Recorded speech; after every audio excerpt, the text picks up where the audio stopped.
Sì, cioè la proposta dell'ANCI è quella di affrontare il problema in maniera pragmatica, tralasciando l'approccio politico e per risolvere il problema nel nostro territorio. E quindi nel nostro territorio noi dobbiamo affrontarlo per avere la sicurezza, il meno impatto sociale possibile, e l'unica strada che abbiamo individuato è quella dell'accoglienza diffusa, quindi tutti i sindaci devono essere coinvolti in questo. Non che deve essere il sindaco che deve andare a trovare la casa o l'alloggio per l'immigrante, sarà sempre la prefettura, però senza quell'opposizione così, tra virgolette, di pancia che viene da parte di molti sindaci,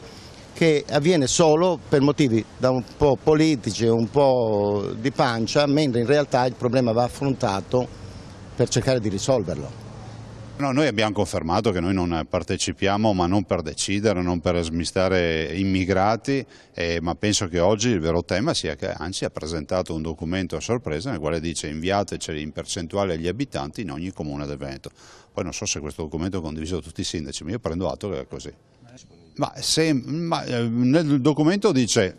tot di immigrati in base alla popolazione, le prefetture li inviano in tutti i comuni. Adesso cercheremo di capire anche col documento alla mano, ma dalla lettura del documento va in questa direzione. Di fatto sì, da quel che ho capito io dalla lettura assolutamente sì, penso che un po' tutti nell'Assemblea hanno capito questo, ma soprattutto mi interessa che si chiarisca che se c'è la volontà, se non c'è, non c'è, ma non si tiri di mezzo la Regione che ha sempre avuto una posizione che è per il no.